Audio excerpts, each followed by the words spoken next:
como estuvimos hablando antes. Porque no se ha quedado con una mala idea.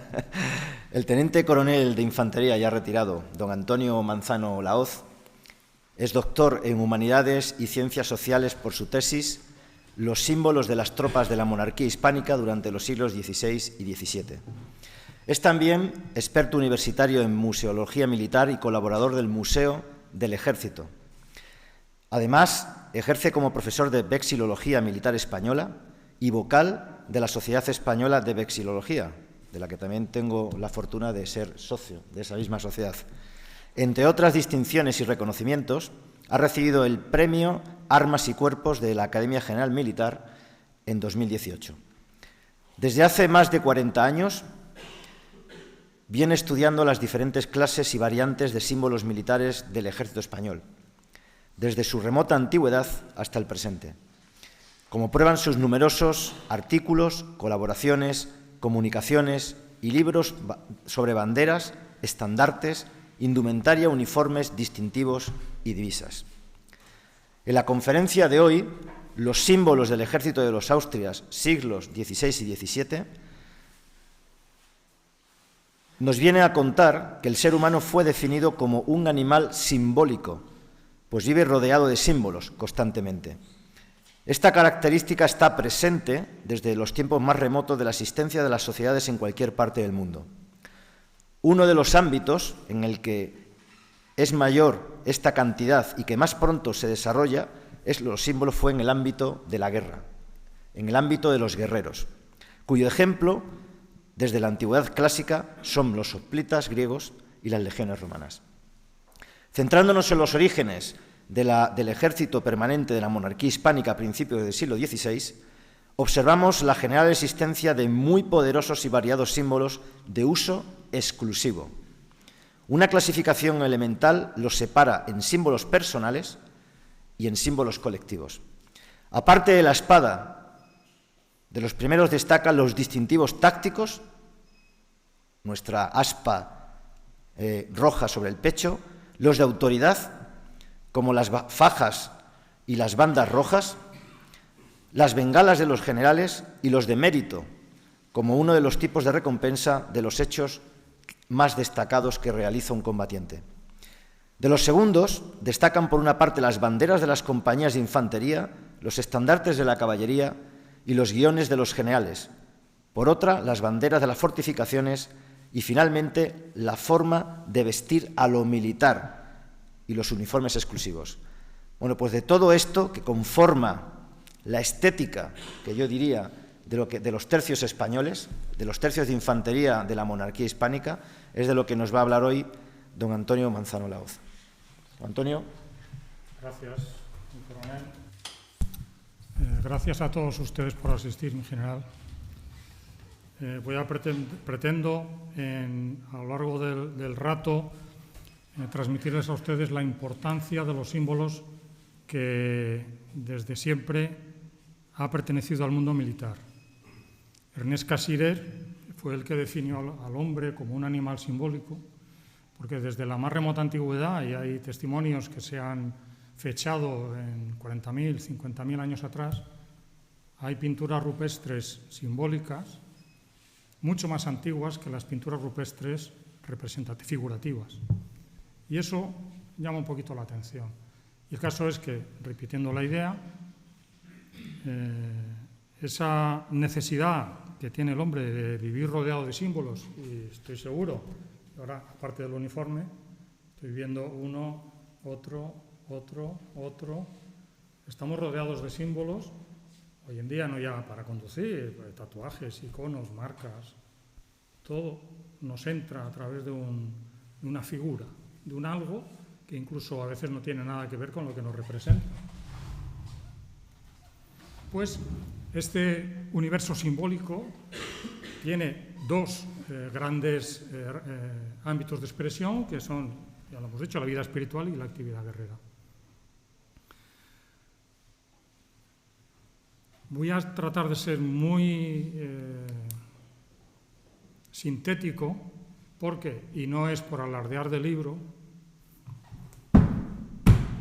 pero todo esto es lo que se ha llevado el estudio, es verdad que durante muchísimos años hice acerca de los símbolos militares entre 1500 y este libro 1674. Quedan 25 años más de símbolos que espero que antes de Navidades, antes de fin de año, salga el libro que sigue a este, que sigue tratando de los símbolos del ejército ya en esa segunda era.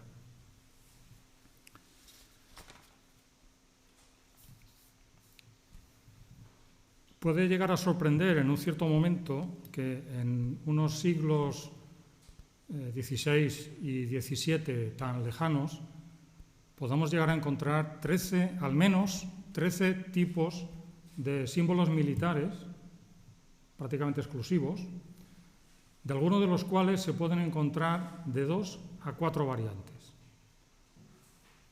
Y a su vez, cada uno de estos símbolos y sus variantes tienen durante esos 200 años una vida que se puede representar con una serie de evoluciones en la forma, en las dimensiones, en el colorido, dónde se pone, si se lleva, si no se lleva, cuándo se deja de llevar y por qué.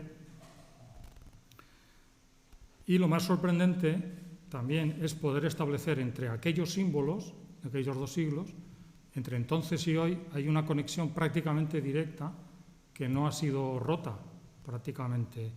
En algunos de ellos hay una clara línea de continuidad. Algunos de los distintivos desaparecieron, pero en su desaparición evolucionaron y han dado como resultado otros distintivos que espero referirme a ellos. Por lo tanto, con lo que voy a hablar esta tarde, voy a hacer un planteamiento para abrir la cuestión a unas cuestiones tan variadas como las que vamos a hacer, invitándoles a que, si les interesa la cuestión, sigan con ella porque no está todo dicho y puede haber muchísimos trabajos, sobre todo los estudios locales, son fundamentales para acabar de entender unos niveles de realidad que los grandes archivos no descienden. De manera que hay referencias a compañías reclutadas localmente que han sido maravillosamente retratadas por cómo el capitán tiene el problema de cómo vestir a su gente, ¿no? Y eso, las historias locales son fertilísimas para ello. También quisiera que al final de la tarde pudiera, si es del interés de alguno de ustedes, que pudiéramos volver a hablar de estas cuestiones para discutirme lo que digo, para pedirme que aclare algo que quizá no haya dejado claro, o para cualquier coloquio, debate o cuestión adicional, porque a todos nos interesa y a todos nos enriquece. De todos los símbolos, de todos los tipos de símbolos, esos 13 que he dicho, voy a centrarme en los más importantes de todos, que son la indumentaria, que es la forma de vestir no uniforme, los símbolos aglutinantes, que son fundamentalmente el aspa roja o dorada, la faja banda lazo, las banderas y los estandartes. Según me vaya extendiendo o no y según el tiempo que vaya quedando, pasaré a dar algunas pinceladas en algunos otros símbolos que, de todas maneras, irán saliendo en las ilustraciones que pondré. Por ejemplo, una ilustración en la que presentemos a un capitán nos vale tanto para hablar de su indumentaria como de una manera de mostrar las recompensas que ha recibido, como el estatus de oficial que tiene. De manera que una sola imagen nos puede valer para referir varios de estos distintivos. Por contra, no voy a hablar del distintivo militar por excelencia, que es la espada. La espada ya en el siglo XIII, XII, XIII empieza a dársele un sentido simbólico y trascendente que al soldado que está peleando con el francés delante, pues a lo mejor no era consciente, pero tan genérico es el distintivo de la espada, el símbolo que representa, que es uno de los que ha llegado nítidamente hasta hoy. Los oficiales generales tienen su modelo de sable, los oficiales tenemos otro, los suboficiales otro, y ahí se acaba la tropa, ¿no? En la Academia General Militar hay una ceremonia que se lleva a cabo prácticamente al empezar el curso, que es una doble ceremonia de corte medieval, que es la del nombramiento formal de caballero, cadete, caballero, dama, cadete, y la entrega del sable. Todo esto unido evoca las ceremonias de nombramiento de caballero en las cuales la espada era un elemento fundamental. Pues eso sigue estando vivo, aunque no se vea tan nítidamente. Así que ahí está, publicado en la revista de la Academia, ese artículo que pretendía levantar la liebre acerca de que, para que seamos conscientes, que la Academia sea consciente de que está repitiendo una ceremonia medieval prácticamente al milímetro, con el abrazo del que ya es caballero al recién caballero, el padrinazo que ejerce el primero sobre el segundo, etc. Bien, pasemos ya a la materia concreta.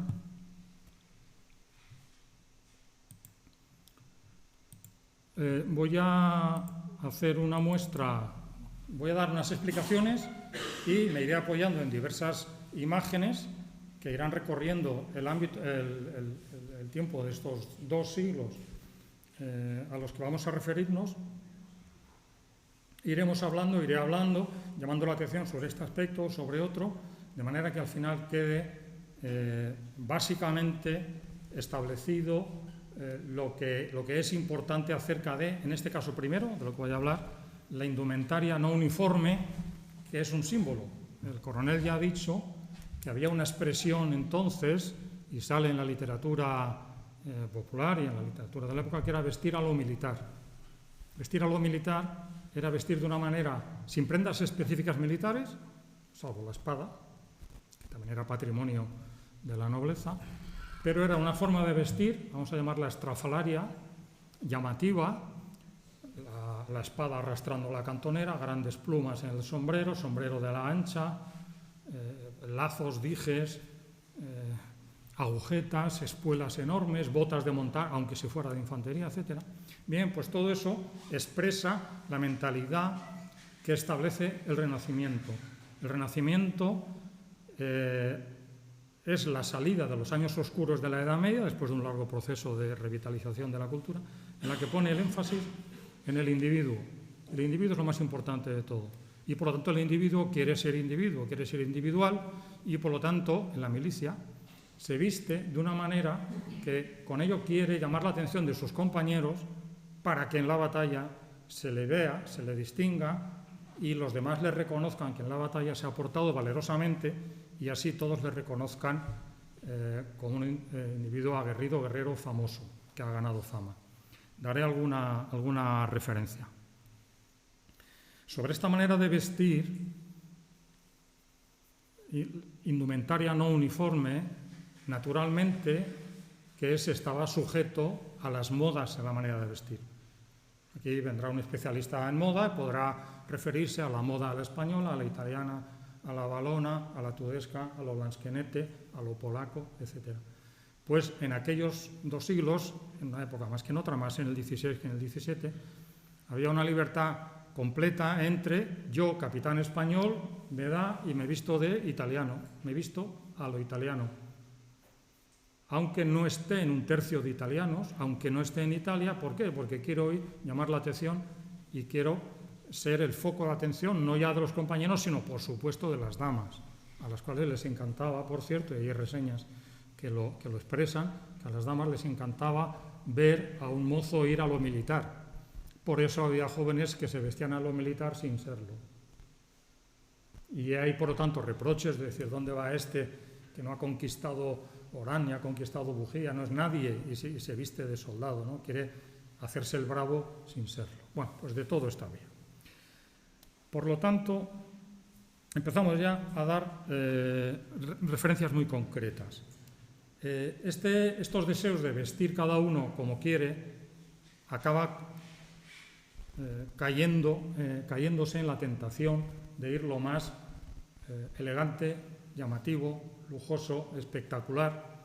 Y tanto era así que ya en 1531, o sea, tan pronto como esa fecha del siglo XVI, ya hay órdenes en las ordenanzas para la guarnición de Bujía, en Argelia, ya en esas ordenanzas para esa guarnición se establece que prendas no van a traerles a los soldados los proveedores de víveres, de tejidos, de cueros, etcétera, no van a estar autorizados a traerle telas de seda, terciopelo, etcétera, porque ya el mando había detectado la tendencia del soldado a vestirse, vamos a decir, a lo militar, y que en eso se le lleva parte muy importante de su paga.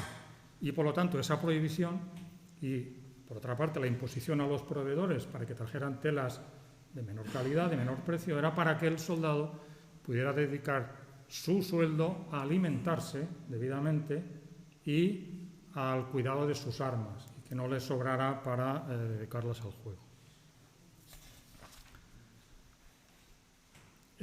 La indumentaria especial llegó a ser tan importante que se llegó a utilizar como premio al valor en el campo de batalla. Una reseña de 1547 más o menos viene a decir lo siguiente, que el emperador premió a 10 arcabuceros del tercio de Álvaro de Sande porque pasaron en barca osadamente el río Elba previamente a la batalla de Mühlberg.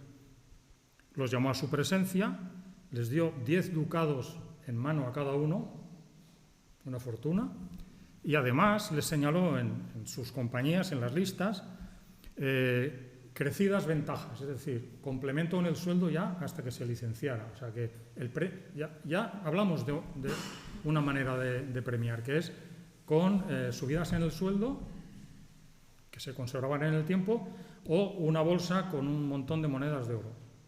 Era una manera de premiar. Pero lo interesante, a lo que voy, es que el emperador mandó dar a cada uno de estos 10 arcabuceros un vestido de terciopelo carmesí. Es decir, sitúa el vestido en el extremo contrario. En Bujía se les prohibía vestir, gastar dinero en vestir lujosamente, pero sin embargo el emperador premia con vestidos lujosos. ¿Por qué? Porque la finalidad queda expresada de esta manera, que es muy interesante para señalar la actitud de aquellos soldados. Digo soldado, cabo, sargento, capitanes, etc. Leo la cita. Así distinguidos, con los vestidos de terciopelo que les dio el emperador a cada uno, así distinguidos delante de todo el campamento, estos arcabuceros iban braveando y paseando con gran soberbia, de manera que toda la gente, el resto de sus compañeros, iba diciendo de ellos: aquí están los bravos y determinados de las barcas.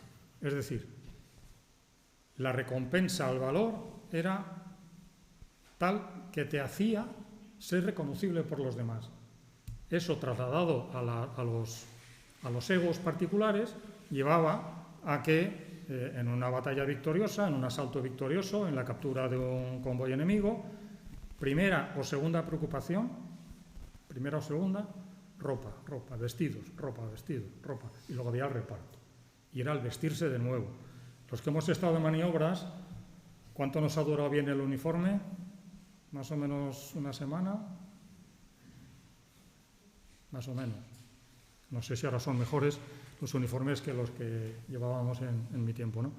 Pero estando en campaña, estando sin alojamiento, el deterioro de la ropa, de la indumentaria, era tremenda. Entonces había siempre la necesidad de ir vistiéndose de nuevo, esperando la paga, o, en las ocasiones que digo, de un asalto, ganar los saqueos de la ciudad regulados, pero ir a por vestidos para vestirse de nuevo. Y hay muchas referencias sobre eso.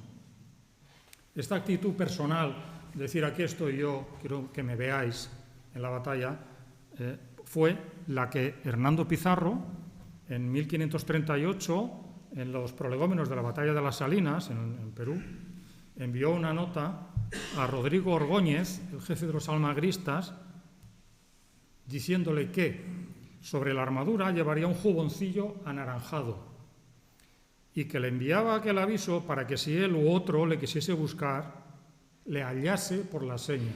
Es decir, está aquí planteando un desafío personal entre Hernando Pizarro y Rodrigo Orgóñez, o el que se le quisiera enfrentar. Estamos en la mentalidad de la justa entre dos caballeros que se olvidan de la batalla y buscan luchar de igual a igual para ver quién es el que gana. Para eso es para lo que se pone Hernando Pizarro ese juboncillo anaranjado para ser visto en la batalla.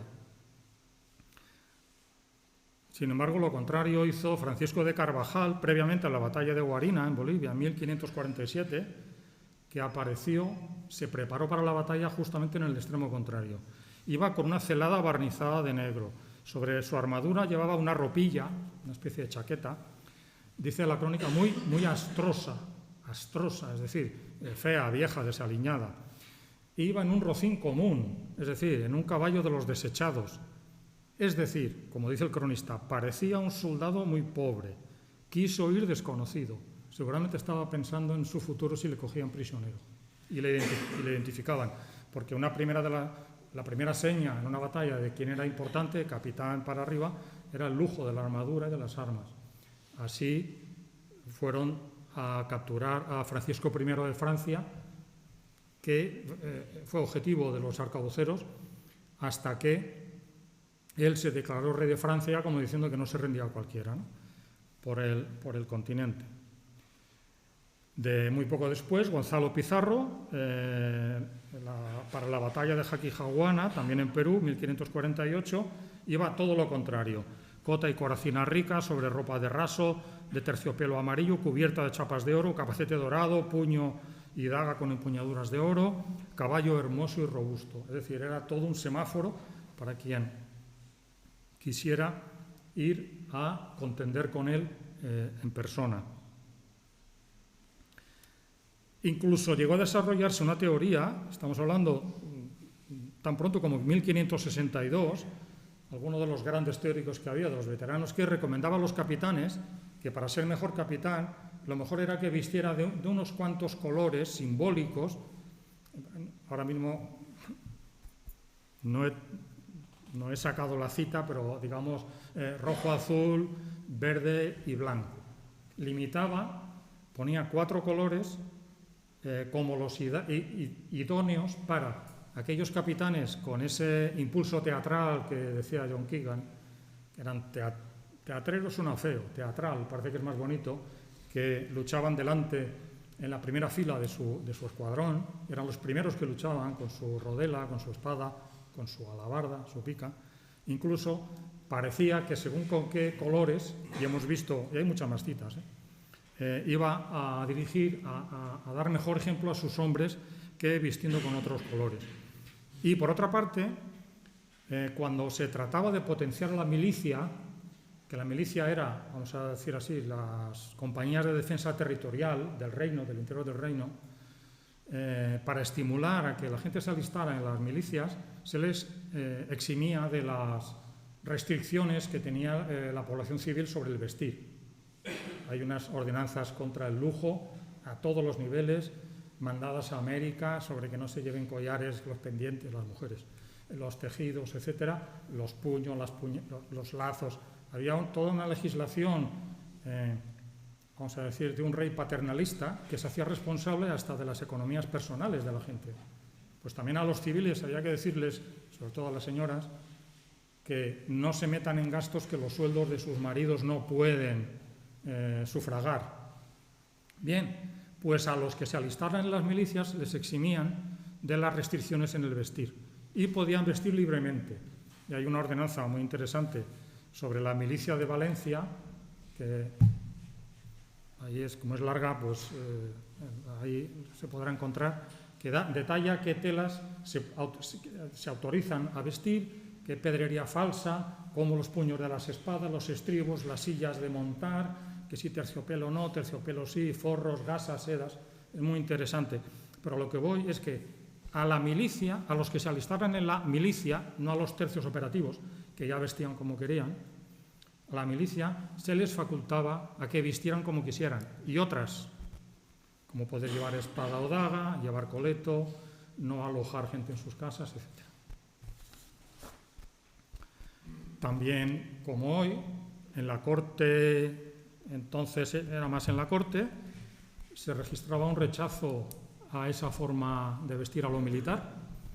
Nada menos que tan pronto como 1595, Martín de Guiluz, uno de los muchos grandes escritores, decía: el que no nos quiera ver como como soldado, vestidos a lo soldado, poco importe, cierre sus ojos. En el ejército, más honesto que el negro es el color para el soldado que quiere ser visto y conocido y que le vean lo que hace. El soldado ha de andar vestido de colores, y aquellos muy claros, para que sean conocidos los honrados y armados hombres del rey entre los ciudadanos, y que sean muy descubiertos de lejos, para que se sepa qué cada uno es, y en el mal y bien hacer se pueda comprender cuál es soldado y cuál es ciudadano, que aquí quiere decir civil. O sea, que tenemos ya establecido el mapa de que el militar, en aquella mentalidad, igual que ahora, el vestir retrata la profesión, la muestra, aunque haya quien no le parezca oportuno que se vea, pero ya sabemos que es absolutamente necesario. Como en cada uno de los capítulos, acabaré estableciendo un puente con la realidad actual. Ahora mismo la realidad ya la hemos referido. Aunque ahora vistamos de uniforme, la función del uniforme es mostrarse y distinguirse, no solo ante la sociedad ante la que se sirve, se protege y se defiende, sino también entre diversas unidades. Pues que acaso no nos hemos dado cuenta que hay uniformes caqui, uniformes de regulares, uniformes de legionarios, uniformes de paracaidistas, uniformes con multiplicidad de boinas. ¿Para qué es esto? Para que cada uno sea identificado con los suyos y diferenciado de los demás. Bien, este es el planteamiento de la manera de vestir no uniforme, y ahora lo veremos refrendado en diversas imágenes de la época que iremos diciendo las fechas para ver cómo evolucionan.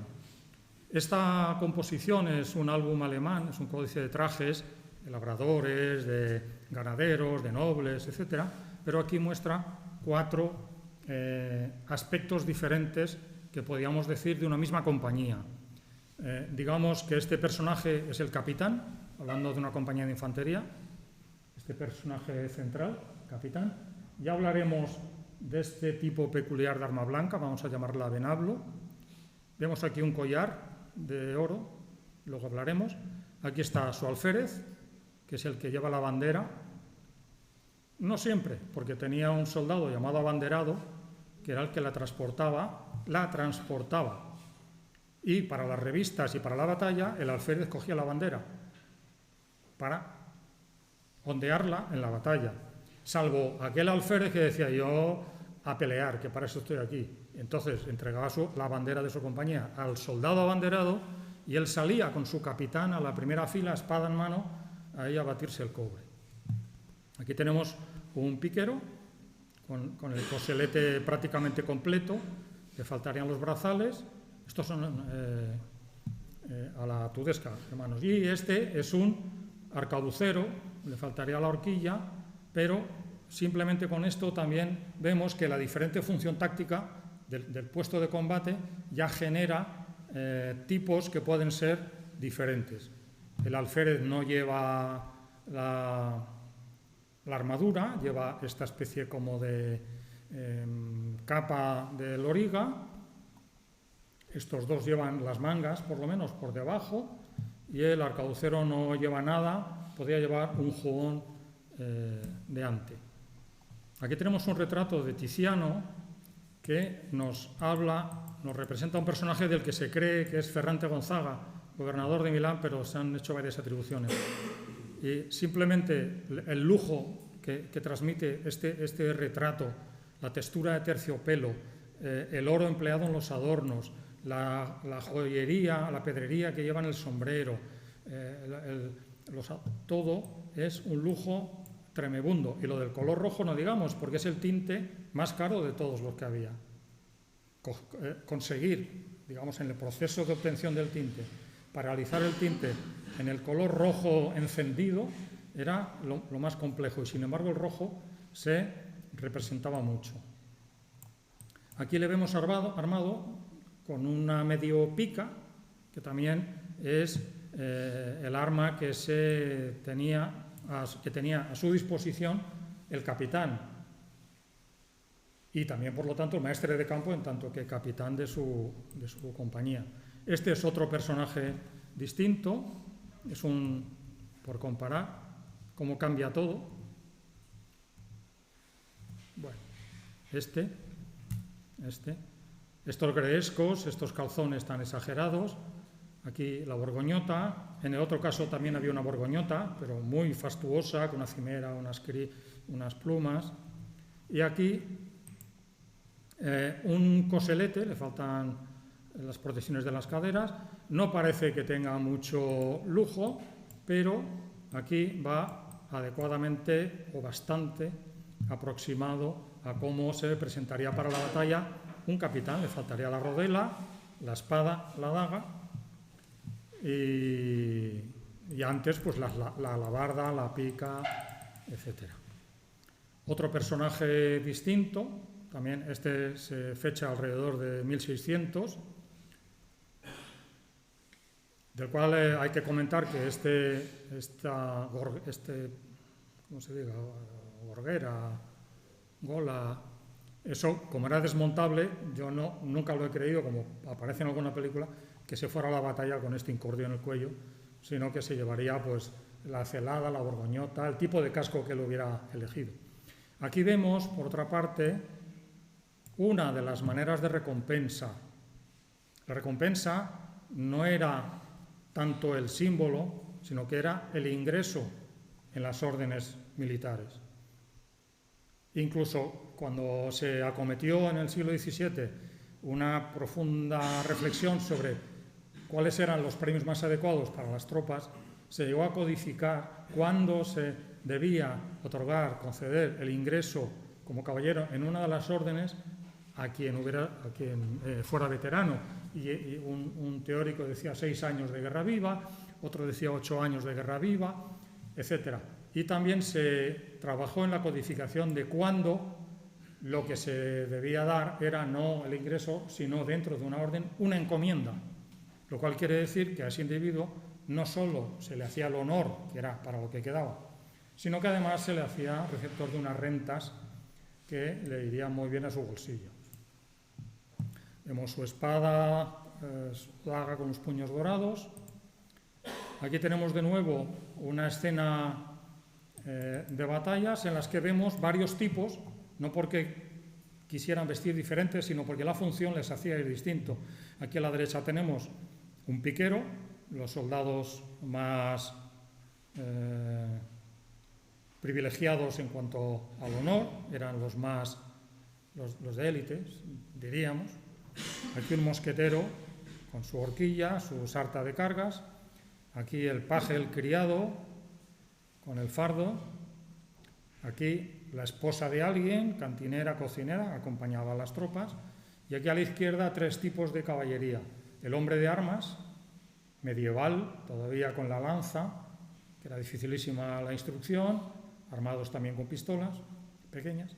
Aquí tenemos un caballo carabina o un pistolete con 2 larguísimas pistolas, también con una armadura prácticamente completa hasta la rodilla, mientras que aquí tenemos un arcabucero o un mosquetero a caballo con su coleto de ante, diríamos el chaleco antifragmentos de hoy, largo, con mangas, sin mangas, con vuelo, sin vuelo, y por estas funciones tácticas, la orgánica de la unidad a la que se pertenece genera un tipo dentro del cual habría variantes de un soldado a otro. Aquí en los famosos cuadros de batallas es donde se ve claramente que no hay 2 que vayan iguales, porque se quería o porque uno se vestía después de un mes de campaña, se vestía con lo que fuera. Llama la atención que no todos lleven la banda roja de la que hablaremos, llama la atención que no todos lleven jubón, coleto, como este y como este, que no todos llevan el capacete típico, muchos con sombrero, muchos con capacete, con pluma, sin pluma, y en esta parte de aquí arriba pues también pasa igual. No hay 2 que vistan igual, el corte de las prendas más o menos estaba a la moda, pero la cosa no daba más.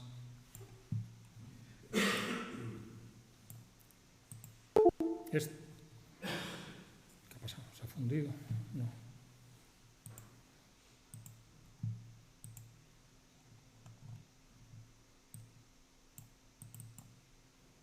Este es otro cuadro de los muchos que tenemos a nuestra disposición, que se ve que la banda roja, esta la lleva roja, esta la lleva fucsia de color muy claro, este lleva un coleto de ante, el sargento este, el que va detrás empujando a la gente, lleva un coleto, pero aquí vemos dos arcabuceros que llevan sendas bandas rojas que los distinguen de los demás. Y así, por impulsos de la moda, pues tenemos este aspecto de este oficial de caballería pesada, de hombres de armas o de pistoletes. La armadura tuvo que ceder y los de caballería prescindir de sus armaduras porque ya no conseguían parar las balas de los mosquetes y sobre todo de los disparos de cerca. Entonces la armadura tiene un proceso de desaparición en que queda únicamente la coraza sí a prueba de bala.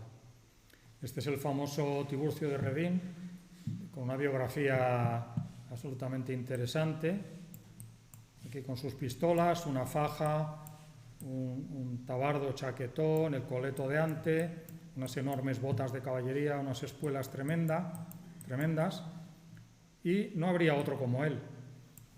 Cuestión aparte son los bigotes, la forma de peinarse. Otro cuadro más de la serie de los tipos de cuadros de batallas, de cuerpos de guardia. Se tiende a que haya colores marrones porque eran los colores, los tintes más baratos para poder darle color a la lana. Y así ese tinte era la nogalina, sacada de la cáscara de la nuez.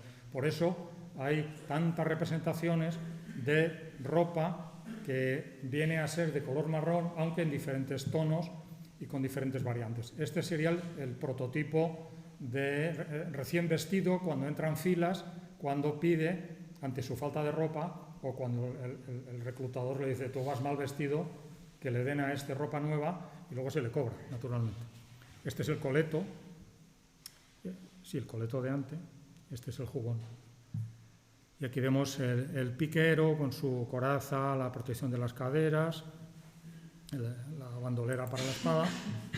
Otro individuo con aspecto de, vamos a decir, oficial, con este arma en la mano, al que le llamamos venablo, que es una lanza no muy alta, con esta hoja corazonada, una gran borla de seda con detalles de oro.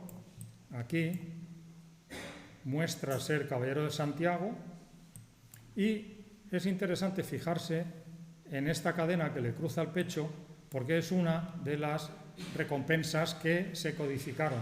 Luego haré alguna referencia a entre qué y qué valor se daban las cadenas de oro para recompensar los méritos. Esto ya es muy adelantado el siglo XVII. Vemos que hay una gran preponderancia de los retratos con el coleto de ante con 2 o 3 capas de piel. Pararía balas de mosquete, de pistola, siempre que no se dispararan de lejos y sobre todo si paraban las estocadas y los cortes.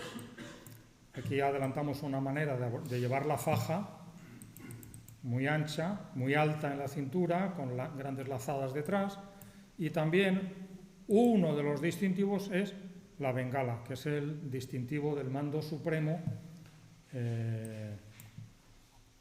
del que la lleva.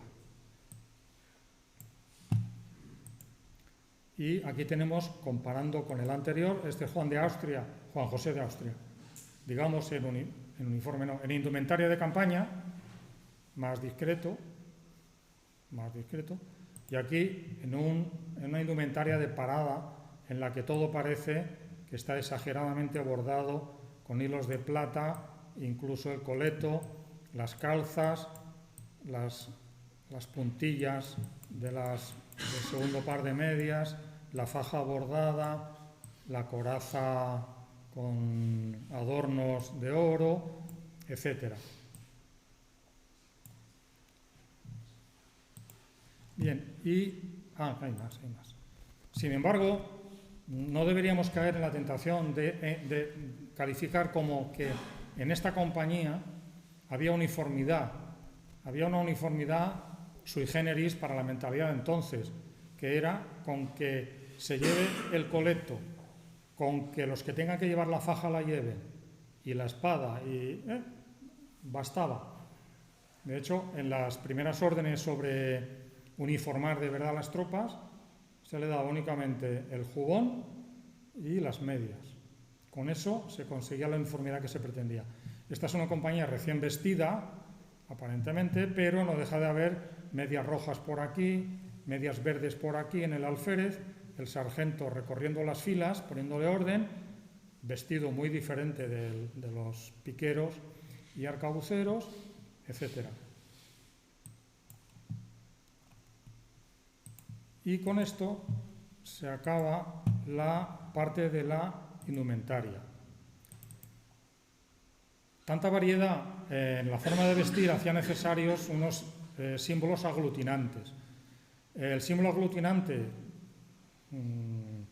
que llega en segundo lugar, digo en segundo lugar porque antes tendría que hablar de la cruz, pero ya que está la imagen, hablo del aspa de Borgoña que aparece en este caso acompañando el escudo del matrimonio de la reina Juana y del rey Felipe, que son estos cuarteles, en este cuartelado en cruz tan repetitivo, y como ornamentos exteriores del escudo propios de la reina Juana, estos conjuntos que están los troncos en forma de X, de aspa, un escudo de Castilla, uno de León, el de Granada, el bellocino, el eslabón, y aquí repetido igual.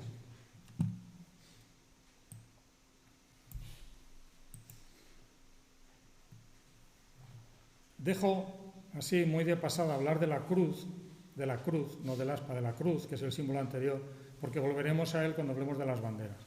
Ahora simplemente quiero llamar la atención sobre la espalda de este arcabucero, que es un detalle de uno de los tapices de la batalla de Pavía, que muestra el cumplimiento de la orden que se dio justamente la noche anterior a las tropas, que era ir a la batalla con una camisa blanca por encima, sobre la cual había que poner la banda roja, y no dejaba de tener que llevarse el aspa roja, que era el distintivo. ¿Qué es este lío de dar una orden a última hora a todo el ejército preparado para la batalla? Es que poco antes el general francés Lautrec hizo un ardid de guerra muy poco elegante, que fue preparar a una tropa suya con el aspa roja para confundir a las tropas de la monarquía hispánica. Entonces, para que no se repitiera ese hecho, la orden de la noche anterior, para que el enemigo no lo supiera, era ponerse la camisa por fuera. Por encima de la armadura, la camisa, y encima de la camisa, la banda roja y el aspa. Y este es un ejemplo. Este se ve que era inicialmente 2 tiras de tela cosidas de color rojo, no de este color rosa, de color rojo, y también veremos que era muy diferente del aspa que se ponían los de caballería. Este grabado es de finales del siglo XVI y se encuentra como también en los jubones, en la espalda, pero también por delante, la caballería llevaba el aspa, y en este caso suyo mucho más grande que la de infantería, porque la caballería, daba sus misiones lejos de las filas y sin protección de la artillería y de los peones, tenía que valerse por sí misma, entonces tenían que reconocerse mucho mejor. Así que también la caballería llevó, veremos más casos después, llevó el aspa delante, detrás y en algunas otras, en los faldones del jubón y demás.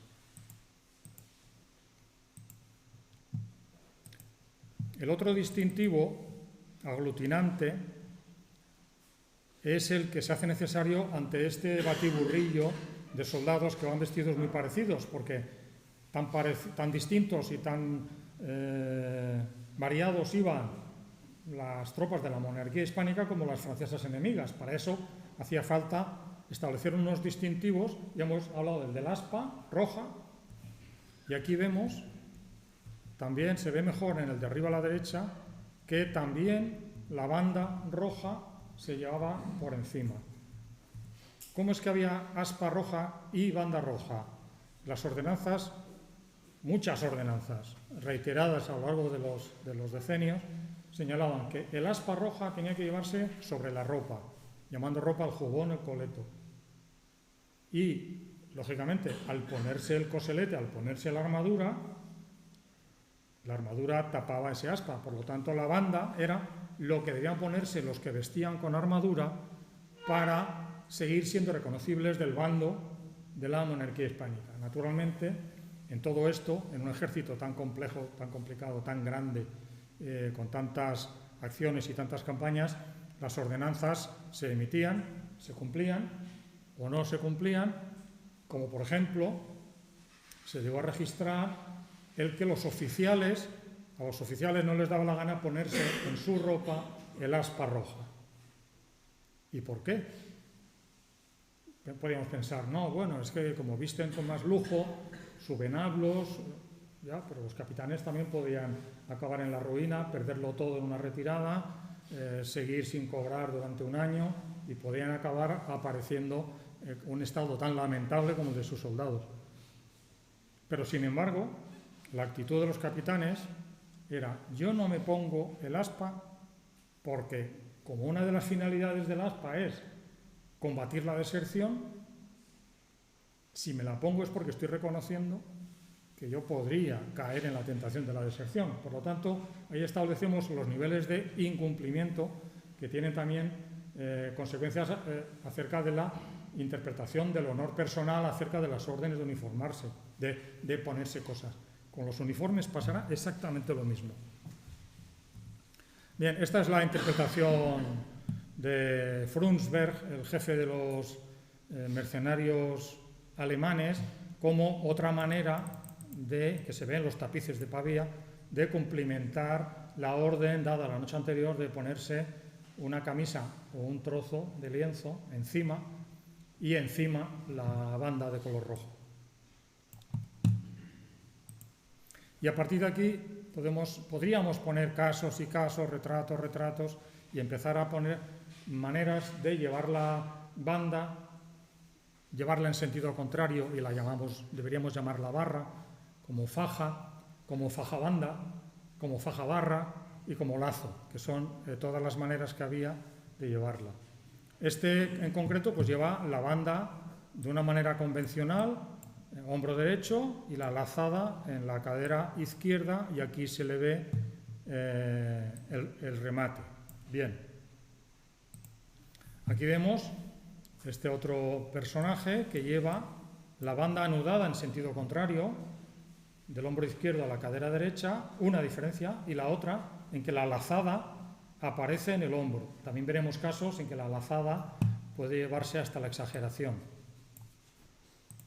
Aquí tenemos también un retrato que a lo mejor hay 1000 figuras pintadas, pues tenemos este interesante soldado de caballería, lleva un coleto curioso de escamas, un coleto de ante, y lleva la faja roja anudada en la cadera izquierda, con caídas cortas y sin adornos.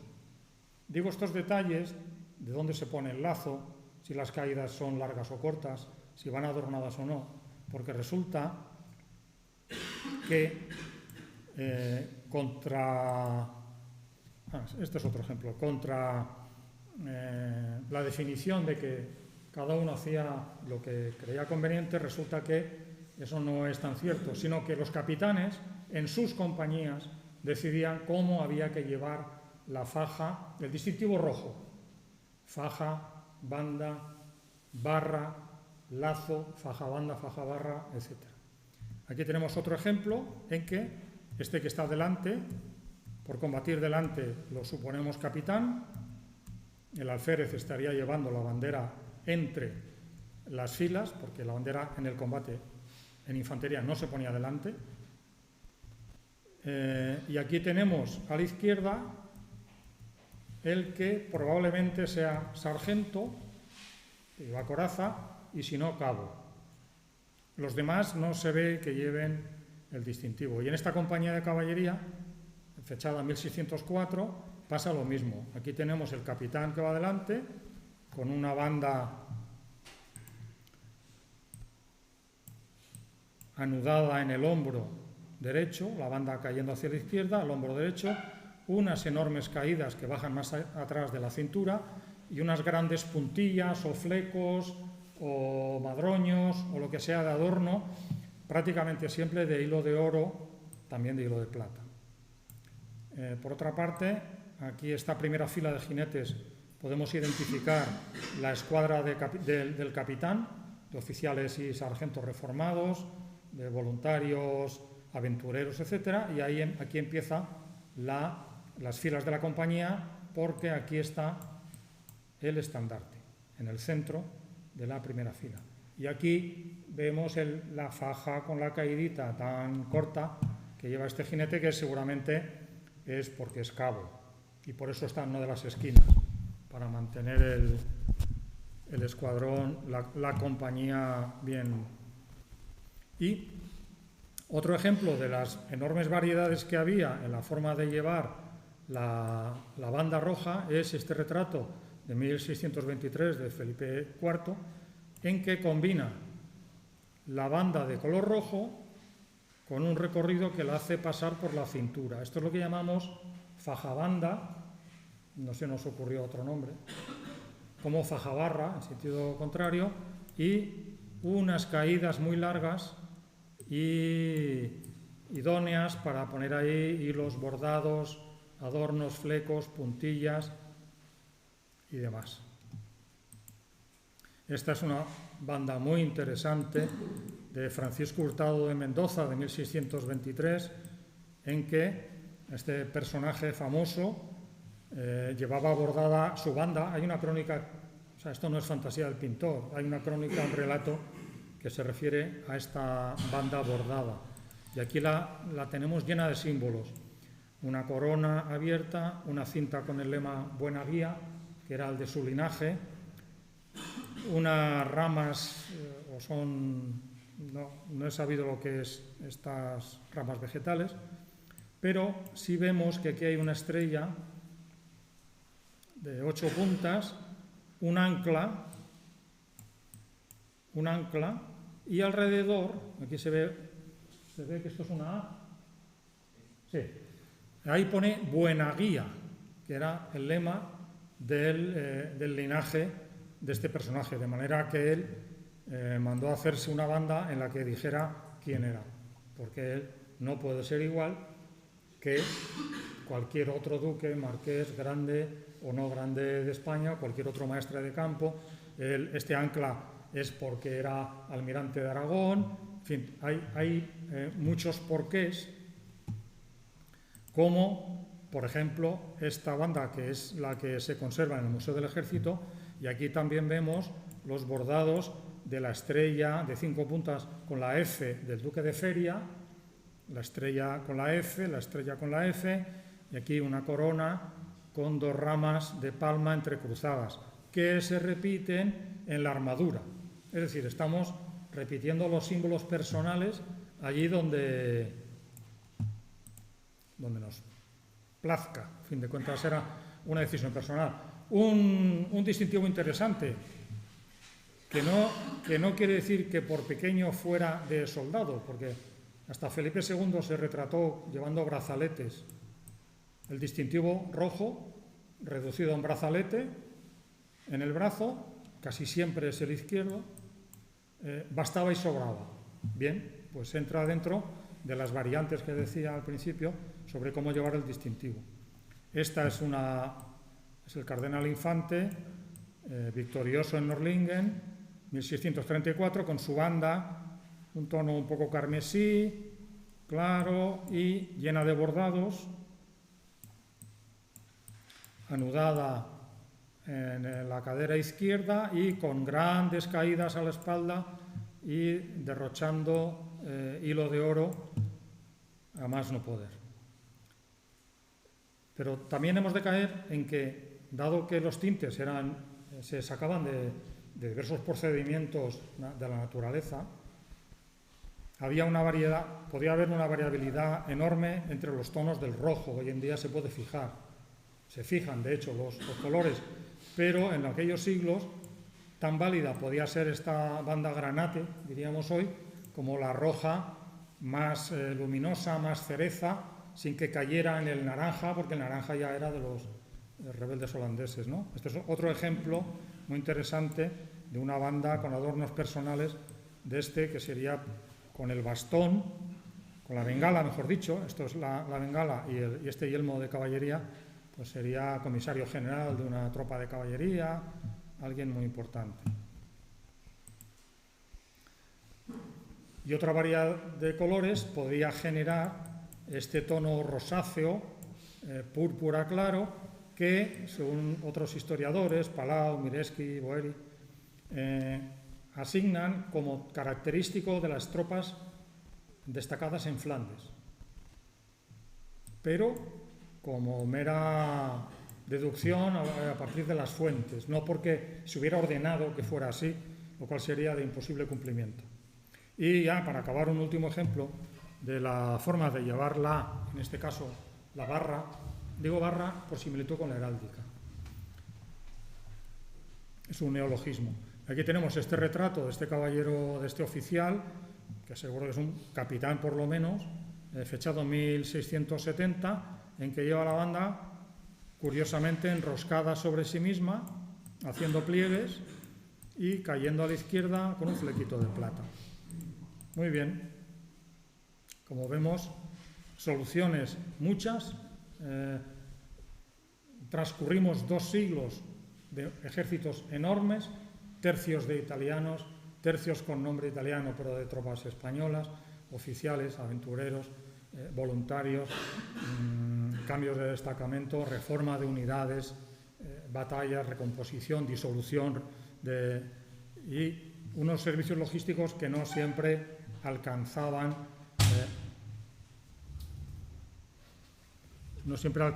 a tener a las tropas adecuadamente vestidas, ni alimentadas, ni pagadas. Bien, con esto vamos a pasar al concepto uniforme, en el concepto que lo tenemos ahora, y es que la gente vaya igual. Hemos de retrotraernos al principio del siglo XVI porque encontramos un esbozo, un antecedente, un origen, un primer deseo de que las tropas vayan uniformadas. Realmente no fue literalmente así. ¿Qué pasó con la infantería real incluida en la expedición a la conquista de Orán en 1509? Esa expedición se compuso de varias infanterías, la que aportaban las ciudades, los nobles, las órdenes, los obispos, etc. Pero había una nueva infantería, la nueva infantería, que explotará en las campañas de Italia gracias a su experiencia en la guerra de la reconquista de Granada y en estas expediciones. Nace una nueva infantería que es la infantería real, aquella cuyos capitanes reciben su despacho, su nombramiento directamente del rey, no del duque de quien sea y no del ayuntamiento de qué otro pueblo que organiza una compañía. Estos son unos capitanes nuevos que están estudiados sobradamente, hay literatura de sobra sobre ellos, pero es una nueva clase de capitanes cuyo único oficio es estar a disposición del rey para lo que el rey mande. No han de tener ni los capitanes, ni sargentos, ni soldados otro oficio que el de la guerra. Estarán permanentemente alistados y mientras que no haya operaciones, campaña, estarán adiestrándose, que bastante difícil es manejar la pica y hacer el escuadrón y cambiar de formación y relevar las filas, etc. Bien, a esta nueva infantería, para distinguirla de la otra infantería medieval, esa que no estaba ni contada, como decía uno, hay un propósito que deriva del coronel Gil Vázquez Rengifo, aquel experto ensayador de tácticas nuevas. Recomienda que las tropas han de vestir de los colores, dice de su Alteza, pero se refieren en el término mayor de los colores reales. No da ninguna pauta. Y la consecuencia de haber dicho que a la gente se le vista con ropa de los colores reales, que es cómo se interpreta a la luz de los estudios posteriores, cómo se refiere y a la vista de esta iconografía, era que la tropa tenía que vestir de rojo, amarillo y blanco. De cualquiera de las maneras, pero de rojo, amarillo y blanco. Esto no es uniformidad, pero sí hay un escalón en que se buscaba una uniformidad, una manera determinada de ir vestidos para diferenciarlos de esa otra infantería medieval, no del todo disciplinada, que lo de los arcabuces, que lo de los saqueos. Entonces aparece esta nueva infantería y empieza con este ensayo. Y esta forma, que podíamos ir señalando, pues aquí vemos estas calzas largas amarillas, aquí estas medio calzas por encima, rayas rojas y blancas, como este, pero este las medias rojas, este también. Este es un color que pretende ser el rojo, pero este va todo de amarillo, este a rayas todo amarillo, pero todos, y los demás de estos murales, van de rojo, amarillo y blanco. Mientras que la guardia de Cisneros, aquella guardia que se llamaba de los pardos, no visten de pardo, porque lo de pardo era una especie de subnobleza, vestía cada uno como quería. O sea que estos murales dan la clave de que la nueva infantería, en tanto que comparte el campo de batalla con la vieja infantería medieval, se va vistiendo de los colores rojo, amarillo y blanco, que no casualmente son los colores de la Guardia Real de estos dos siglos, XVI y XVII. Durante esos 2 siglos, la Guardia Real española en sus diferentes cuerpos visten de rojo, amarillo y blanco, que precisamente salen de la heráldica real. Heráldica de Castilla, como es, heráldica de Aragón, como es, heráldica de Sicilia, etc. El rojo, el gules, el oro y la plata son los colores más repetidos del escudo real correspondiente a la monarquía hispánica. Y por eso salen estos 3 colores. Bien, pues esta forma singular dura, vamos ya a Pavía, y ahí entonces ya casi se ha completado el proceso de que casi toda la infantería real, y aún así vemos que la caballería, compañía a compañía, por orden de los capitanes, todos de la nobleza, los capitanes quieren que sus hombres vistan de una manera lujosa, a base de unas vestiduras tan curiosas como estos faldones, como este brial, pero que no deja por ello de llevar, en este caso, la banda, ¿no?, la barra blanca con la roja encima. Esto aparecen en los tapices de la batalla de Pavía. 10 años después, 1535, encontramos en los tapices de la conquista de Túnez cómo hay algunas compañías en las que dentro de sí, es decir, de capitán para abajo, hay una uniformidad, pero también diferenciadora, porque no somos todos iguales. Aquí el capitán, este primero, lleva esta camisa roja y el aspa grande de lados rectos, delante y detrás. Su portaestandarte, ya empezamos a ver un tipo de los grandes estandartes de la caballería de estos años, pues el alférez, su alférez, lleva la misma camisa roja que el capitán y el aspa roja en el pecho. Aquí tenemos otra figura que podría ser el sargento, no lo sabemos con certeza, pero realmente los empleos son conocidos y se pueden identificar. Aquí tenemos que esta figura tiene la camisa roja, como el capitán y el alférez, pero su aspa tiene otra, no es tan visible o no es tan llamativa como la que llevan estos 2 oficiales. Mientras que cabos y soldados, cabos y hombres de armas, llevan la camisa amarilla, también con el aspa, de manera que aquí cada uno sabe quién es cada cual. Que es también, en aquella mentalidad, otra de las utilidades de uniformar. Hay una colección muy interesante que se fue elaborando durante mucho tiempo, que se llama el álbum de Gorter, que reúne muchos dibujos de las tropas de la monarquía hispánica en Flandes y también de los rebeldes, y nos permite enseñar por medio de estos 2 alféreces cómo entendía la caballería lo de la uniformidad. Este tabardo, esta camisa, esta casaca, con estas mangas perdidas que cuelgan para atrás, como en este caso, que llevan cada uno de estos alféreces, señala que es el uniforme de su respectiva compañía. Hay cuadros, sobre todo en las series que se pueden ver en el monasterio de San Lorenzo del Escorial, que hay cuadros de batallas, viendo en primeros planos, en segundos, se ve que efectivamente hay una uniformidad en que la prenda de vestir puesta encima de la armadura es igual en todos, con pocas diferencias. Y esto genera diferentes colores de prendas. Aquí hay 4 y 4, 8, por lo menos 10 en este álbum y en otros cuadros, identificadas 10 tabardos o 10 casacas diferentes en las que a la vista queda perfectamente resaltado que son de compañías diferentes. Como se ve, por cierto, también de paso, el estandarte que lleva este alférez, negro, con un Cristo crucificado en oro, este negro del estandarte es el que parece ser que se ha empleado para decidir qué color de casaca se lleva esta compañía, de manera que hay una armonía cromática entre todos ellos, estandarte, casaca y también la gala de la trompeta del trompeta.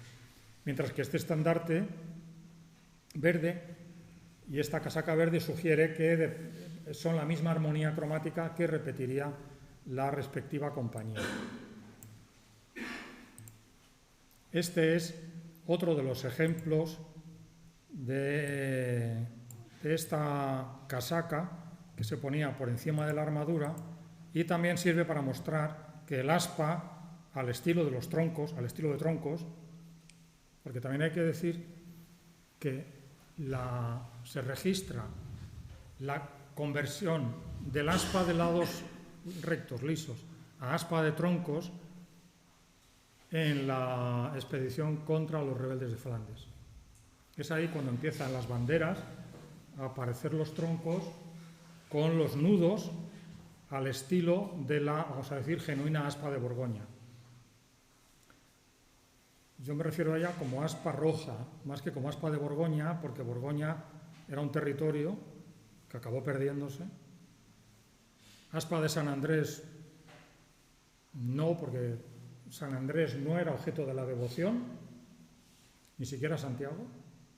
Era mucho más la gente devota de la Virgen, mucho más de la Virgen del Rosario que de la Inmaculada. También la Purísima también, ¿no? Pero a la hora de ver la frecuencia en que aparecen estas representaciones, se encuentran todos estos detalles que sientan una cronología.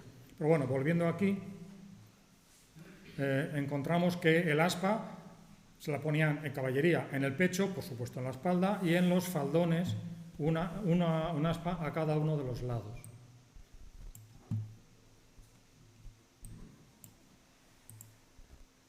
Una subuniformidad es la que pueden presentar los trompetas. Esta casaca, llamamos la casaca, azul de este trompeta, que está esperando que le den una carta para llevarla, seguramente este azul repite el color del estandarte de esta compañía a la que pertenece, y seguramente la casaca de los hombres de armas o arcabuceros o lo que sea también sería de este color. Pero también podía encontrarse únicamente, de toda la representación, el trompeta vestido con una casaca llamativa, con galones, que aquí pues, pueden parecer irrelevantes, pero que a la hora de ver reiteradas representaciones se ve que había un propósito de adorno. Este es otro intento de uniformar. Estamos ante el tercio, mejor dicho, coronelía, porque no era tercio, coronelía operativa, como tropa de combate, la coronelía de guardias del rey, que fue dotada de una especie como de capotillo amarillo con el escudo real, el escudo en este caso de Castilla. Poco después encontramos representaciones de la batalla de la Montaña Blanca, 1620, y este capotillo que se guarda en el Museo del Hermitage, que es de tela muy vasta, esta especie de aspa, que pretende ser la de Borgoña, a tenor de las representaciones de prendas como esta en los cuadros de la batalla de la Montaña Blanca, en la que se ven casacas como esta, blanca, roja, amarilla, no sé si azul marino también. Es la pretensión de uniformar a una determinada tropa, a un determinado escuadrón de infantería para el combate, sin importar de qué colores iba uno por debajo. Vuelvo a repetir lo que he dicho en el otro cuadro. No caigamos en la tentación de que al ver una tropa toda vestida igualita de colores pardos así, quiere decir que había un propósito uniformador. Yo creo, la interpretación de este fondo del cuadro, simplemente es que se les ha suministrado las prendas nuevas y todos coinciden en llevar el calzón, el jubón del mismo color, marrón, diríamos hoy, pardo. Y aquí viene lo importante. Esta es la fecha que debe quedar clara, 1674. En el siglo XVII hay muchos intentos de remediar los males militares. Se ha hablado de la reforma de las recompensas, que no he dado referencias. Ahora, si queda tiempo, las daré. Pero uno de los remedios es darle a la gente, a las tropas, mejor vestido, pero darles uniformes de colores llamativos para que todo el mundo sepa de quién es, con la letra pequeña, dificultar la deserción, y que el tercio provincial de ese sitio se pueda comparar, pueda rivalizar, pueda haber competencia con el tercio provincial de ese otro sitio. Y esto es lo que explica esta larga serie de retratos de Carlos II, niño, en que aparece, pongo únicamente dos retratos de esta serie, la hay a pie y la hay a caballo, que casualmente la mayoría de estos retratos, los colores de estos uniformes, son de tercios. Este, por ejemplo, es el tercio de Gibraltar. Por ejemplo, este color anaranjado. Este es un poco de lío porque si queremos verlo amarillo, antes no se podía sacar bien el color amarillo. Entonces se le llamaba pajizo. Me parece que el tercio pajizo, no me acuerdo ahora cuál era. Los amarillos viejos, que se les llamaría. Este es el origen, es fundamental. Y esta fórmula, impulsada desde arriba por Juan José de Austria, igual que la reforma de las recompensas, igual que otras medidas, fue lo que rompe con el pasado de que todo el mundo vestía como quería y efectivamente pasa el militar a vestir según le ordenan, según el uniforme que debe llevar. Pero a su vez, contra toda acción hay una reacción. Y efectivamente, este es otro ejemplo en que ya el corte de la prenda ha cambiado, pero aquí se ven cómo se adornan los botones, los ojales, las costuras. Es otro tipo de adorno, estos finales del siglo XVII. Esto ya es cuando la moda francesa absolutamente de la casaca de Justacor ha hecho furor y la casaca esa tan ancha como teníamos se ha ceñido al cor, se ha bajado los faldones, se han hecho más anchos y la casaca coge vuelo y estamos ante otro efecto de la moda, podríamos llamar a la anterior casaca española y a esta casaca francesa, ¿no? Este es el duque de Medinaceli, 1684. Este puede dar perfectamente el tipo de un general, sin que haya, para ellos, que se sepa, reglamento de uniformidad, porque aquello solamente vale para los tercios provinciales, que luego se va extendiendo a los demás tercios. ¿Tenemos ejemplos de esto? Sí. Esta pequeña compañía de la milicia de Méntrida, en un mural que hay ahí en la capilla, en el camarín de la Virgen, que se ve toda una compañía, el paje del capitán, el capitán, aquí los piqueros, arcabuceros, el paje del alférez, el alférez con la bandera, arcabuceros, más piqueros. Aquí la pintura no es muy buena y es complicado de explicar, pero aquí nadie va igual que... Es decir, el cabo de piqueros va diferente de los cabos de arcabuceros. Los piqueros van diferentes de los arcabuceros. La escuadra del capitán va diferente de las otras, siendo soldados, cabos y demás. Así que, al propósito de uniformar, sale la reacción de que nadie quiere ser confundido. El piquero quiere seguir siendo piquero, que era la clase de soldado más importante. y los mosqueteros la más denostada, por cierto, según las crónicas. Los más deslenguados, blasfemadores, revoltosos, etc. En caballería pasa igual, este cuadro es un batiburrillo. Es una media compañía de caballería de la guarnición de Orán que salió a combatir una emboscada que le tendieron, y aquí, viendo los diferentes personajes españoles, vemos que aquí tenemos retratado el alférez Josepe de Angulo, y podíamos encontrar todas las características de la forma de vestir a lo noble, es decir, el plumín en el sombrero, que se llamaba látigo, las medias rojas subidas por encima de la rodilla pero enrolladas, que se llamaba le bas roulé, a la virulé, que se decía en español, que era la forma de enrollar la media, y luego pues bordados en su bandolera, mientras que aquí tenemos otro combatiendo con la espada que va de azul, con la divisa azul del uniforme, aquí uno con la casaca roja con la divisa azul. También entre el alférez y el último soldado había 4 subuniformidades: el alférez, el sargento, los cabos que hubiera y los soldados.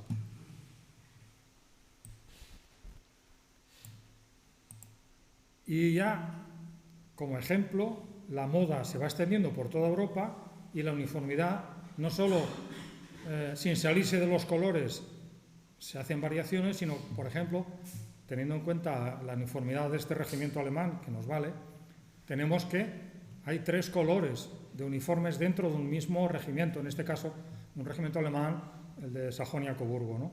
Aquí el oficial, pues vestido con todo el aparato y con toda la estética ya según la moda francesa; el sargento que viste del color del regimiento, gris, con la divisa negra y la botonadura dorada; y en este caso los fusileros ya, pues también de gris, con la divisa negra y sin el galón. Sin embargo, el tambor va vestido distinto de todo el mundo, y además de una manera muy llamativa, con galones, con muchísimos galones, con muchos metros de galón. No voy a dar datos, en el libro están y saldrán y llaman la atención: 50 metros de galón. ¿Por qué el interés en que los tambores vayan uniformados muy diferentes a los combatientes? No ya porque eran jovencitos y se admitían de una edad muy, muy baja, sino porque una de las muchas cosas que se le podían pedir era llevar al enemigo un papel de parlamento para, a ver, ¿qué pasa? Seguimos, nos cambiamos prisioneros, te vas a rendir, te doy 24 horas. Pues normalmente era un oficial del Estado Mayor el que llevaba esa carta al asediado o al frente enemigo, acompañado por un tambor que tocaba, digamos, que estamos yendo, no nos disparéis. La finalidad de estos uniformes de los tambores era porque también se les mandaba solos, y por eso tenían que ser visibles, lo cual no pasaba siempre. Hay un relato además fue aquí, en el frente de Extremadura, un maestre de campo manda un tambor: súbete allí y dime qué es lo que está pasando ahí detrás. Y al pobre tambor lo frieron, no le dieron, pero las balas le fueron perfilando, ¿no? O sea que el uniforme tampoco era garantía de que se le respetara, pero la idea era esa.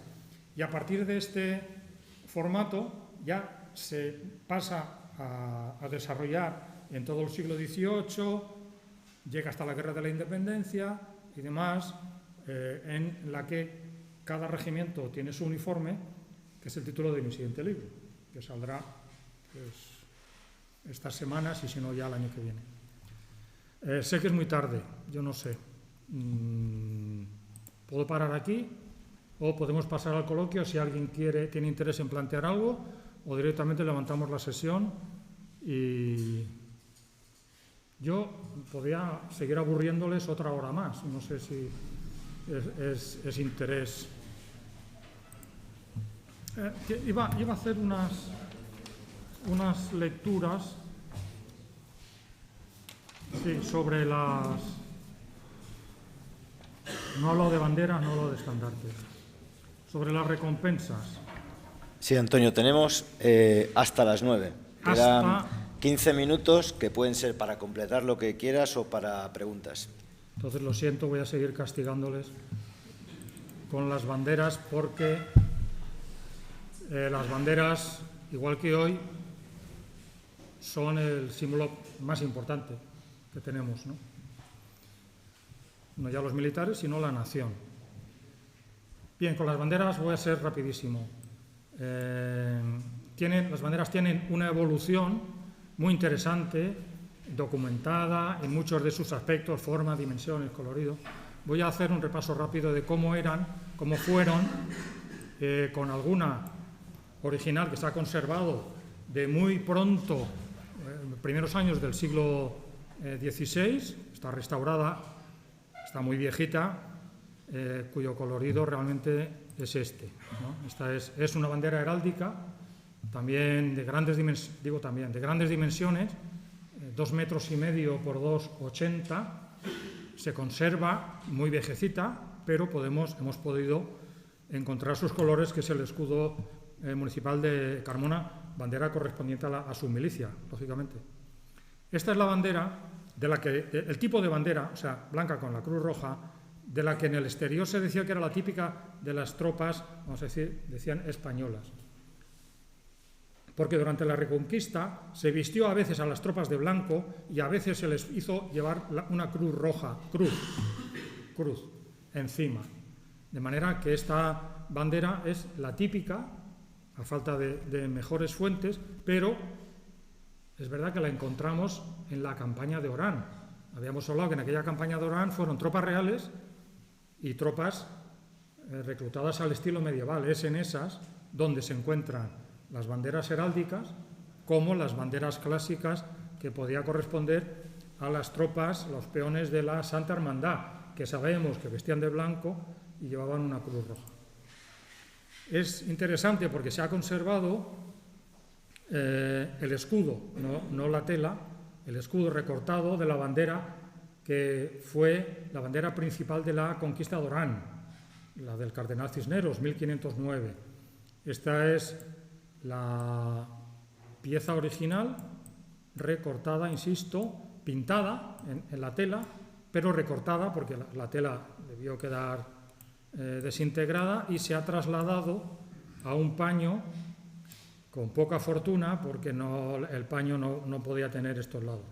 Esta discusión es para otro momento. Y esta es otra de las banderas de los murales de Orán con la cruz de Jerusalén. El propio Rengifo, en esas propuestas que hizo, y que el distintivo sea la cruz de Jerusalén. ¿Por qué la cruz de Jerusalén? Porque Fernando el Católico, como rey de Aragón, había heredado el título de rey de Nápoles y llevaba asociado el título de rey de Jerusalén. Y como las cosas estaban saliendo tan bien con el fin de la guerra de Granada y había ganas de seguir peleando, estoy haciendo un cómic ahora,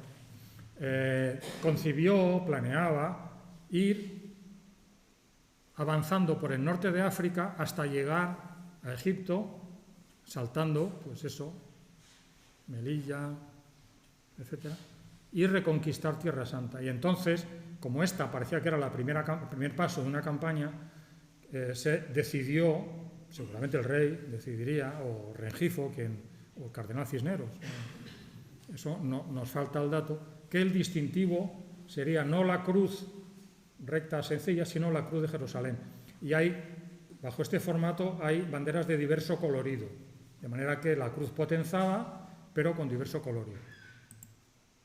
Esta es la otra. Aquí rojo sobre blanco, esta blanco sobre rojo. Tenemos que tener en cuenta ya en la fórmula tercio compuesto de X compañías, que como el maestre de campo era el capitán de la primera de las compañías y dada la libertad de elegir la bandera para su compañía, también estaba sin embargo el hecho de la presencia del rey entre las filas de los soldados. Y eso es lo que genera el concepto de bandera principal, que es la de la primera compañía de las compañías de un tercio. No es que fuera la bandera del tercio, es que se ha confundido el concepto. Es la bandera principal de todas. ¿Por qué? Porque se le hace llevar la heráldica real, la heráldica imperial en este caso, o la heráldica real en las diversas maneras que se ve a lo largo de la historia. Este es un tapiz de la batalla de Pavía. Aquí se ven banderas, no destacan mucho los colores, pero los colores son los que ya he dicho, rojo, amarillo y blanco, en diversas combinaciones, de manera que hay otra bandera que tiene, en vez de blanco y blanco, pues tiene aquí el rojo y el aspa es blanca y el fondo es amarillo, de manera que todas son rojas, amarillas y blancas, pero todas son diferentes. Y esto se corresponde con también la forma de vestir. Damos un salto muy rápido hasta 1600 y vemos que las banderas aumentan hasta unas dimensiones extraordinarias. La máxima que yo he encontrado, a la máxima se le da la medida de 3 metros 25 centímetros. 3 metros 25 centímetros. Y una cosa muy importante, aviso a navegantes para los recreacionistas, es que el asta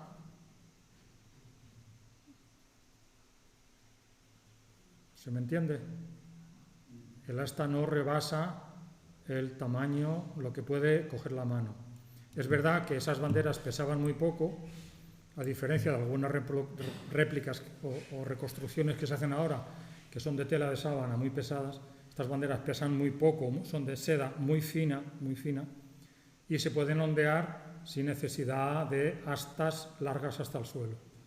También en la base de los pomos tan cortitos se llevaba un contrapeso de plomo, y eso ayuda a ondear la bandera. Aquí hay más ejemplos. Esta imagen es muy conocida, es la fiesta del Omega, y aquí se ve otra vez que las astas son muy cortas, apenas del tamaño de una mano, y las banderas son tremendas, 2,5 metros, 2,70, y son así, no son una exageración, porque los manuales de sastrería, que se conservan algunos, el sastre dice, para hacer una bandera necesitarás no sé cuántos palmos de no sé qué, reserva no sé cuántos palmos para el aspa, que tiene que ser roja de necesidad, y no sé cuántos palmos para las ramas del tronco, que han de ser no sé cuántos. En el libro está escrito. Entonces no hay una exageración de los pintores, podría pensarse, sino que hay una correspondencia entre la fuente escrita y las fuentes escritas, que son varias, y las fuentes gráficas. Esta es una bandera que la traigo para que no se nos olvide, porque estaba colgada en la bóveda del Alcázar de Segovia hace muchísimos años, la bajaron para restaurarla y ahí se perdió. Y nadie sabe dar razón de qué se hizo con esta bandera. Tiene la imagen de la Virgen con el niño, las estrellas. Ahí en la cinta esta está el lema, a ver si me acuerdo, nihil ipso, sine ipso nihil factum est. Sin él nada pudo haber sido hecho, en alusión al conde de Cabra, al ancestro. El conde de Cabra, que fue el que capturó a Boabdil en la batalla de Lucena. Escudo que sale en el otro lado. Salía. No se olviden de esta, y si alguno se la encuentra en algún anticuario, róbenla, porque pertenece al Alcázar de Segovia, y entréguenla. Esta es la última bandera que ha entrado en el Museo del Ejército. Es una típica confección a base de cuadraditos, a base de diagonales, azules, blancos y verdes, y un aspa en la que no se aprecian los tronquitos. Esto es aparentemente contradictorio, porque cuando se hacen las particiones de la tela tan pequeñas es porque estamos a final del siglo XVII, y en esa época el aspa ya prácticamente siempre es con los tronquitos que salen. No importa, cada capitán decidía cómo quería su bandera, y este es un ejemplo. Yo ardo en deseos en que la restauren y podamos verla pues toda planchadita, toda recompuesta en sus rotos, pero, vuelvo a decir, merece la pena detenerse un poquito, porque esto es parte de nuestra infantería, que ha sufrido mucho, como se ve, mucho. Y ahí la tenemos, en el museo. Un alférez abanderado. Aquí lo tenemos. Aquí se ve muy bien el ensanchamiento de la base del asta para el contrapeso de plomo. Más de 2 kilos. Luis Orando hace una referencia a unas banderas que se construyeron en Zaragoza y habla de, creo que de 2 kilos 900 gramos de plomo en el contrapeso. Por lo tanto, otro tanto pesaría el resto. Aquí vemos el alférez con su banda también anudada así enroscada sobre sí misma a finales del siglo XVII.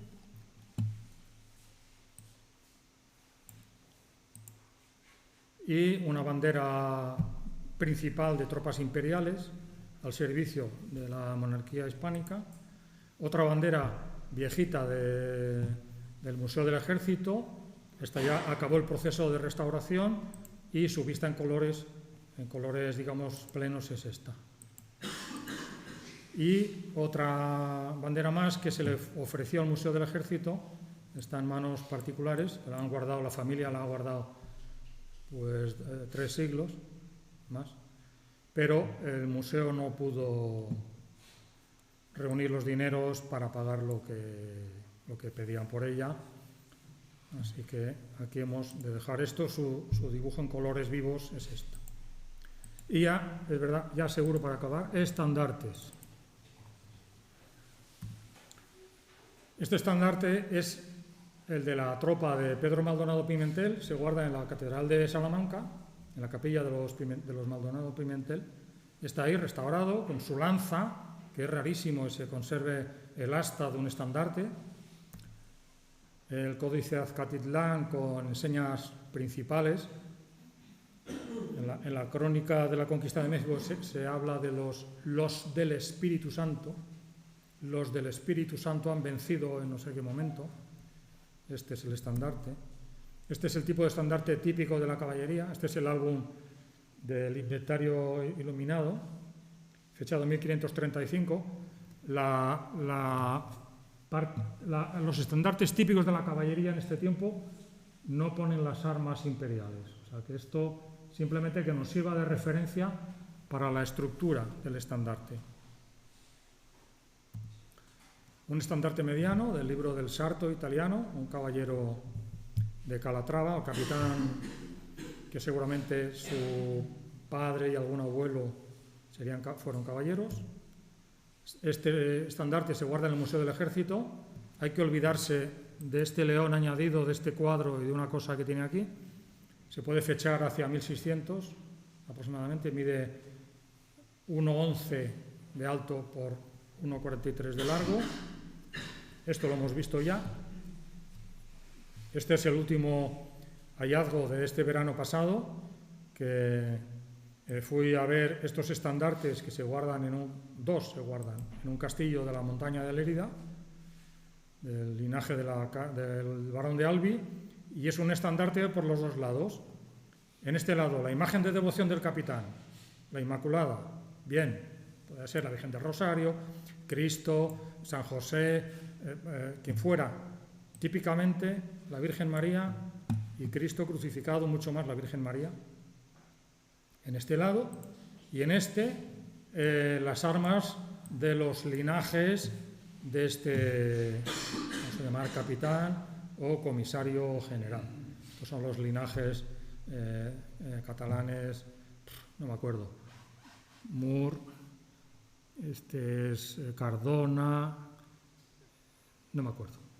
Pero bueno, simplemente el capitán dice que quiere exhibir de dónde viene, pues pone en su escudo todos los cuarteles de los linajes nobles catalanes que confluyen en él. Este es un estandarte que se guarda en la Catedral de Cuenca. Este es uno de los lados. En el otro lado hay un escudo personal. Esta esfera armilar es también un ornamento exterior del linaje de aquel a quien perteneció este estandarte. Sus dimensiones son 40 por 50. Está pintado, como otros muchos. Tiene una cenefita de hilos de oro y plata, típico de su tiempo. 1600 alrededor. Este es el estandarte, según dice la documentación de donde se guarda, que es en Estocolmo, que es del capitán Felipe Carrasco. Con este nombre y apellido, pues será celtíbero. Aquí vemos la construcción, que son piezas de tela superpuestas y una cenefita alrededor, un poquito de fleco y el asta. Y han tenido la gentileza de conservarlo de esta manera tan interesante. Y este otro estandarte no tiene atribución, salvo que es de una tropa española, también se guarda en Estocolmo. Y aquí tiene una cosa muy curiosa que yo creo que tiene su importancia. Este asta, a una cierta altura, tiene unas muescas como si con la daga el alférez hubiera anotado ahí, hubiera registrado ahí cuántas veces ha entrado en combate, digo yo. No sé qué otro motivo habría para que hubiera guardado la cifra de 1, 2, 3, 4, 5, 6, creo que tiene 7 marcas. Que es cuestión de darle vueltas. ¿Qué podría ser que él quisiera recordar que lo que sea lo ha repetido 7 veces? Bueno, es interesante. Y el asta, por eso no hay que desechar las astas en los museos contra una tendencia grave que ha habido. Y hay que conservarlas porque nos dicen muchas cosas, como la moarra. Y este guión, hay que llamarlo guión, es el famoso que entregó el conde de Monterrey a la primera compañía del primer, vamos a decir, regimiento de dragones en Flandes, los dragones de Berló. Tiene esta forma tan curiosa, que es una pelea, es un tejido en tapiz. Es la pelea de un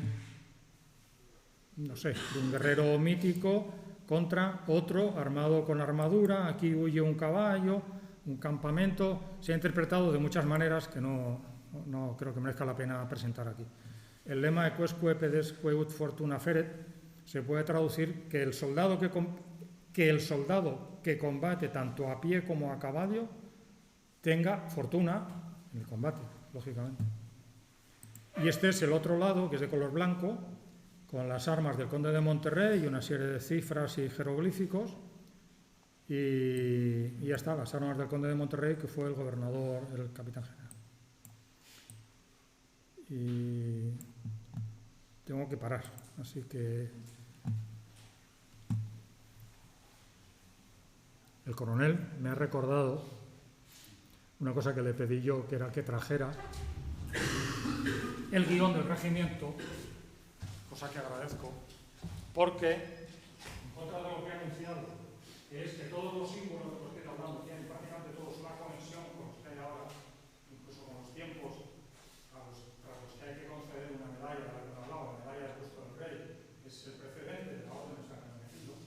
Yo quería enseñar con el guión del coronel, con el guión del regimiento, que el aspa está de color rojo en los guiones de las pequeñas unidades, guiones tipo regimiento y tipo en el grupo, y también en los banderines, en el propósito aquel que tuvo la instrucción aquella 594 que, digamos, resolvió un problema grave que tenía el ejército entonces, era que los banderines eran, como en el siglo XVI y XVII, casi lo que el capitán quería, no, lo que querían los coroneles. Bien, esa instrucción 594, digamos, hizo un punto y aparte y ha generado este modelo de banderín, estos modelos de guiones y de banderines, y en los cuales, por medio de estas corbatas, las unidades van mostrando su historial por participar en las diversas campañas en las que la fortuna les encomienda. Yo estoy feliz de seguir, pero tengo que parar, así que yo les agradezco su atención, el que hayan venido, y me pongo a su disposición si es pertinente. Si no, cierro. Antonio, muchísimas gracias por la detalladísima conferencia, que además abre la línea de fuego, nunca mejor dicho, en esta serie de ponencias que va a haber durante estos días.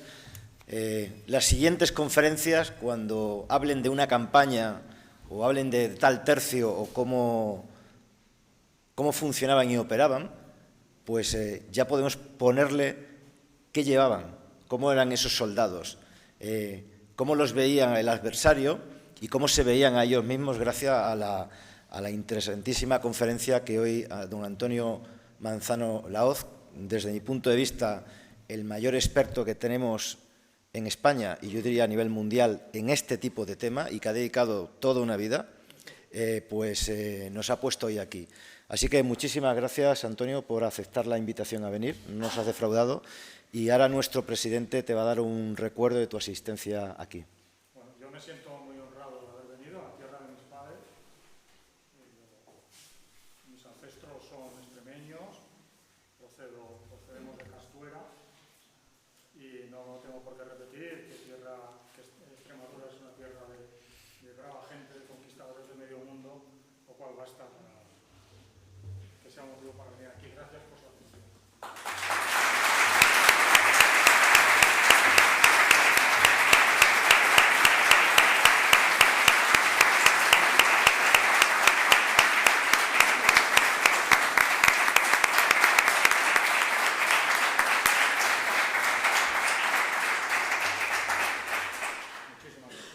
Bien, les emplazo a todos los que nos están siguiendo y a los que están aquí a que mañana continuamos a las 11 de la mañana con la siguiente conferencia aquí en el Palacio.